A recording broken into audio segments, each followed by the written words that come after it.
Good morning छात्रों। Students, हम लोगों ने पिछले एक टर्म में पढ़ा था परासरण क्या है, परासरण दाब किसे कहते हैं और व्युत्क्रम या प्रतिलोम परासरण किसे कहते हैं। आज हम उसी में पढ़ेंगे परासरण दाब के नियम, परासरण दाब के नियम,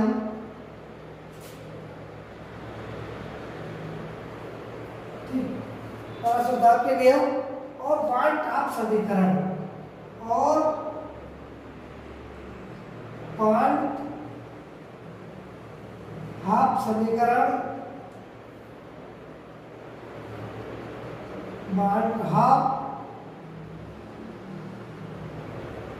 समीकरण के बारे में पढ़ेंगे। Bond half equation, law of osmotic pressure. देखिए, सन 1877 में ठीक बांड हाफ ने क्या पाया कि जो किसी भी विलयन में विलेय के कण होते हैं वो गैस के अणुओं की भांति व्यवहार करते हैं। ठीक में बांड हाफ ने पाया कि जो किसी विलयन में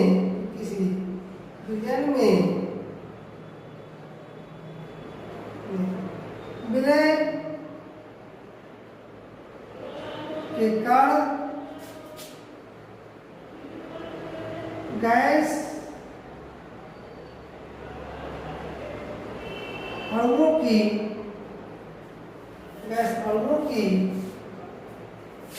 भांति व्यवहार करते हैं।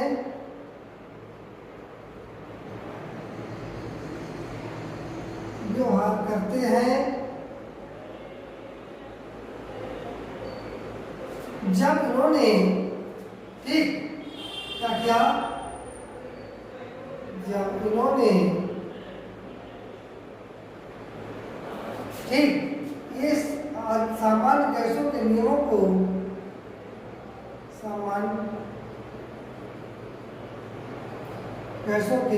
को विलयन पर लागू किया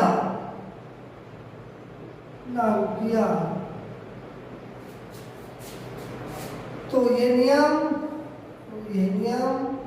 परासरण दाब, तो ये नियम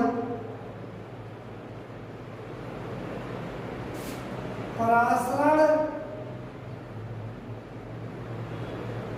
दाब के नियम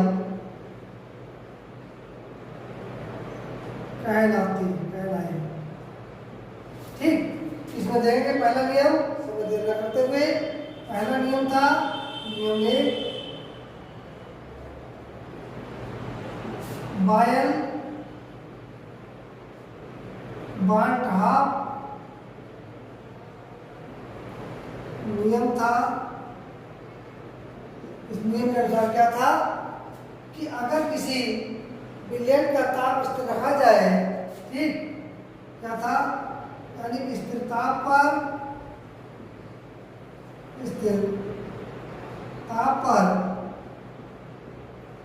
किसी विलयन का परासरण दाब, किसी विलयन का परासरण दाब पाई, परासरण दाब को पाई से रिप्रेजेंट करते हैं, उसके सांद्रण के समान सांद्रण सी सांद्रता कहते हैं इसे हम। सांद्रण या सांद्रता बात की है, सांद्रण सी के समानुपाती होता है, अर्थात पाई इज प्रोपोर्शनल टू इसका जाएगा सी के। ठीक, सी होता है कब है स्थिर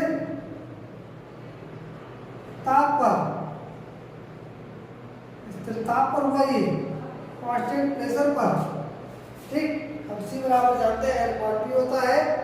दूसरा क्या था, चार्ल्स बार्ट-हाफ नियम था। दूसरा क्या था, चार्ल्स बार्ट-हाफ नियम था। उस नियम के अनुसार क्या था, चार्ल्स बार्ट-हाफ नियम है, नियम नंबर 2। नियम दूसरा है चार्ल्स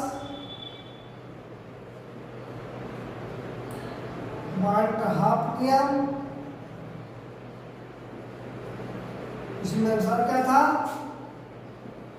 इस नियम के अनुसार क्या था कि अगर हम क्या करें, किसी विलयन की सांद्रता को स्थिर कर दें, ठीक, स्थिर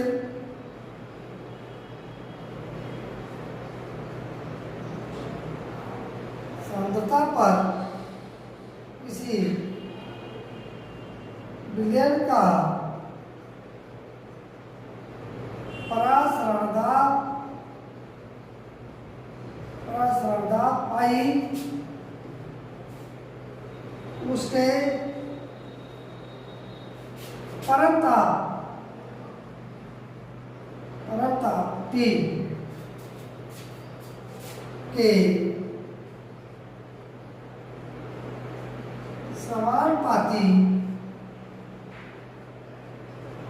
होता है, अतः pi is direct proportional to T, ठीक। क्या है, स्थिर सांद्रता का।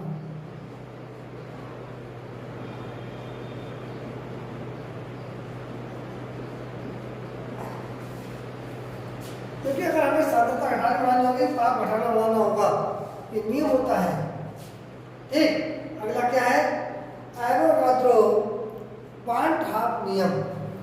एवोगाद्रो नियम नंबर 3।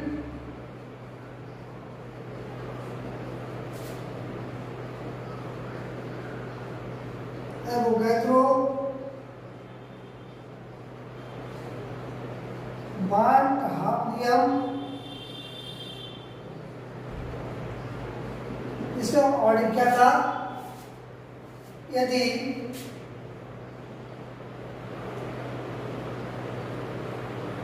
इन्हीं 2 विलयन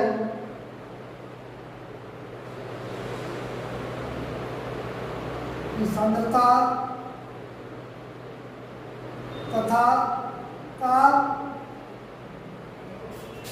को स्थिर रखा जाता है, रखा जाए तो उस विलयन का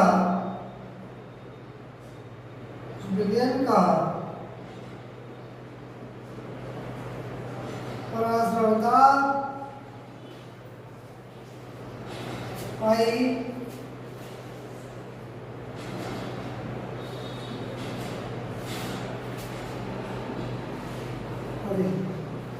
उनमें गलित विलय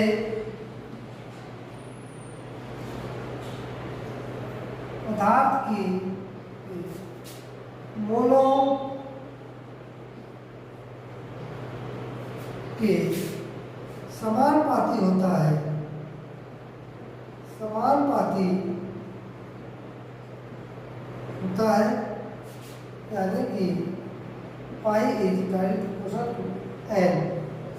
अगर हमने एक विलयन का परासरणदाब लिया है, उसको बहुत सरलता से संभाल लेंगे तो हम उसकी भी लेंगे, यानी कि हम कह सकते हैं n1/v1 इक्वल टू n2/v2, ये हम कह सकते हैं। n is direct proportional to ये हो जाएगा, इसको मान सकते हैं, ठीक। अब देखिए यहाँ तक तीनों नियम आप समझ में आ गए होंगे, समझ लिया होगा, वीडियो देख लेना, वीडियो लंबी हो जाएगी। अब हमने क्या किया, इन्हीं तीनों नियमों को समाहित किया, संकलित किया, ठीक। अब जो हमारा बार्ट-हाफ नियम आया निकल के तो क्या आया था, ठीक, ये तीनों नियमों का सार था, ठीक। उसमें क्या था, जो हमारा बार्ट-हाफ समीकरण निकल के आएगी वो क्या निकल के आएगी, तो इसको बताते हैं। बार ताप समीकरण की बात कर लेंगे हम। बार ताप समीकरण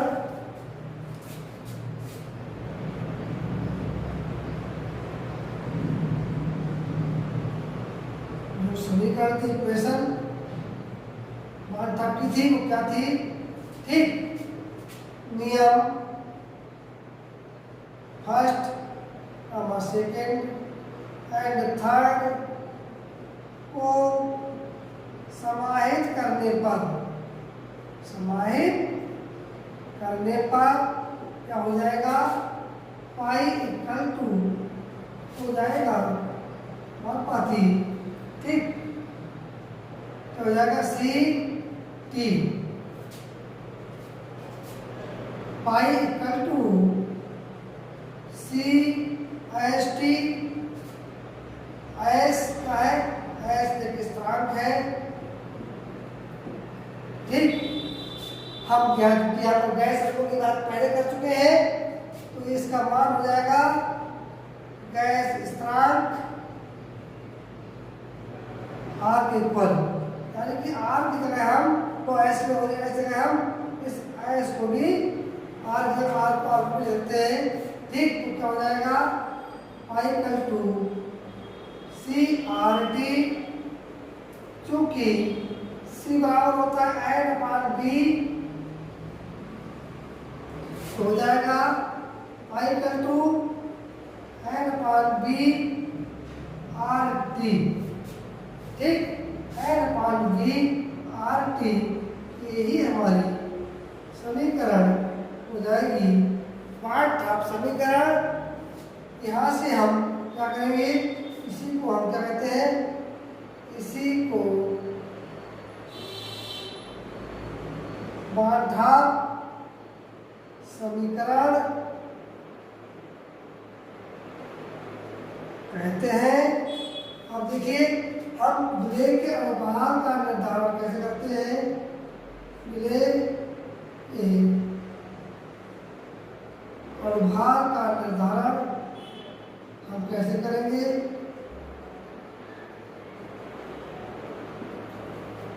देखिए, सबसे पहली बात ये आवर्तक गुणधर्म क्यों है, अब आप समझ में आया होगा। पराश्रय दाब विलेय के मोलों की संख्या पर विलेय के कणों की संख्या पर निर्भर कर रहा है।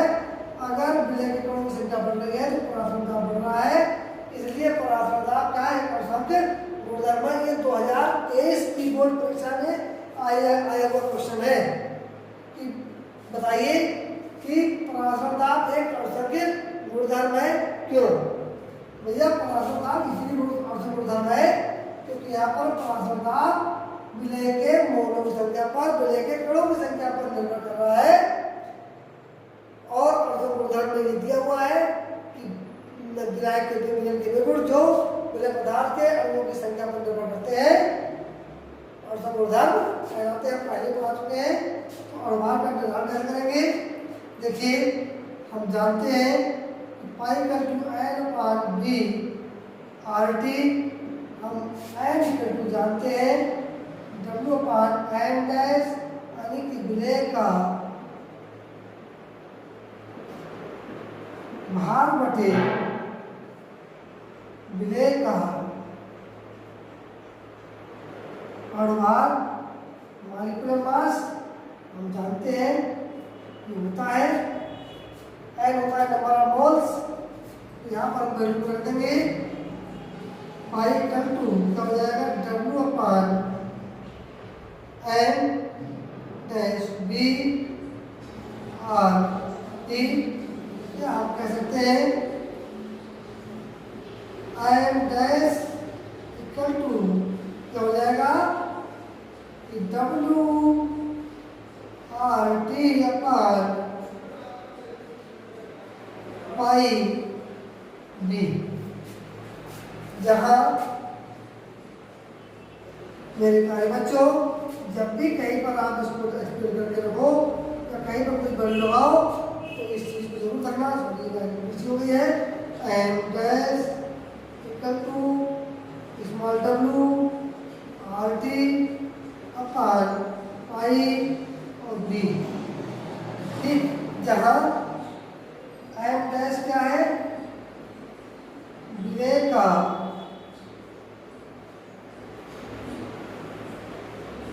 भार है, स्मॉल डब्लू विलेय का भार है, आर क्या है, गैस नियतांक है, इसकी वैल्यू नियत रहती है, गैस नियतांक है, टी क्या है, परमताप है, पाई क्या है, परासरण दाब है, और बी क्या है, उस विलयन का आयतन क्या है,